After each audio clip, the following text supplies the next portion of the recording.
ফখরুল সাহেব বলেছেন মৌলবাদীরা কোনোদিন ক্ষমতা আসে নাই, আসার সম্ভাবনা নেই। আমি ফখরুল সাহেবকে বলবো, আপনি মৌলবাদী হিসাবে মৌলবাদী বলে কাকে মিন করতে চান? কে মৌলবাদী? হিন্দু মৌলবাদী, খ্রিস্টান মৌলবাদী, বৌদ্ধ মৌলবাদী, না মুসলিম মৌলবাদী? ইসলামী মৌলবাদ জিন্দাবাদ, জিন্দাবাদ। ইসলামী মৌলবাদ জিন্দাবাদ, জিন্দাবাদ। ইসলামী মৌলবাদ জিন্দাবাদ, জিন্দাবাদ। আমরা ইসলামী মৌলবাদ বিশ্বাসী। আমি মুসলমান, আমার মূল ঠিক আছে। আমি মূলকে বাদ দিয়ে রাজনীতি করতে পারি না। 92% মুসলমানদের দেশে ইসলামী মূল্যবোধকে বাদ দিয়ে, ইসলামী মূল্যবোধকে বাদ দিয়ে কোনদিন রাজনীতি করতে পারে নাই, পারবে না ইনশাআল্লাহ। কাজে আপনি যে স্বপ্ন দেখেছেন মৌলবাদীরা ক্ষমতা আসবে না, আসে নাই, সম্ভাবনা নাই।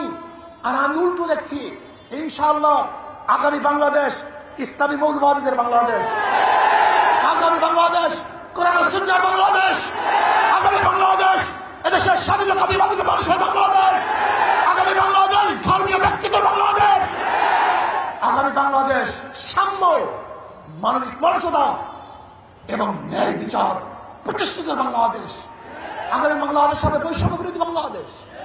এখানে ধনী গরিব, শিক্ষিত মূর্খ, মুসলমান, হিন্দু, খ্রিস্টান, যে জেলে, তাঁতি, কামার, মজদুর, যে সমস্ত ব্যক্তি যেখানে যেইভাবে শ্রম দেয় না কেন, প্রত্যেকের অধিকার বাস্তবায়নের বাংলাদেশ।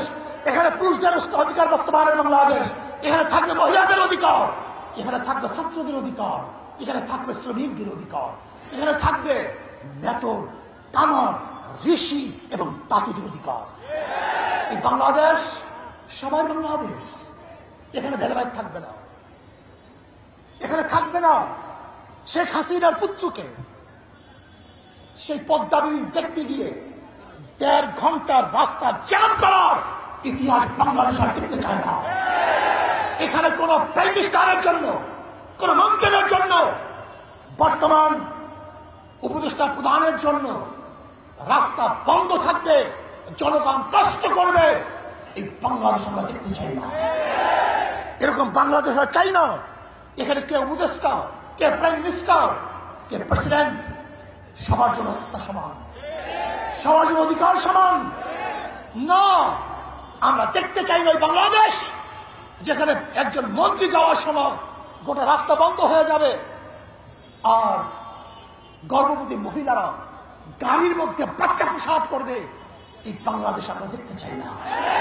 আমরা দেখতে চাই না বাংলাদেশ যেখানে একজন উপরস্থ কর্মকর্তা আসার কারণে ফেরি বন্ধ থাকবে আর সেই রোগী ওপারে ফেরির অভাবে ঢুকে দিলে মরবে। এই বাংলাদেশ আমরা দেখতে চাই না।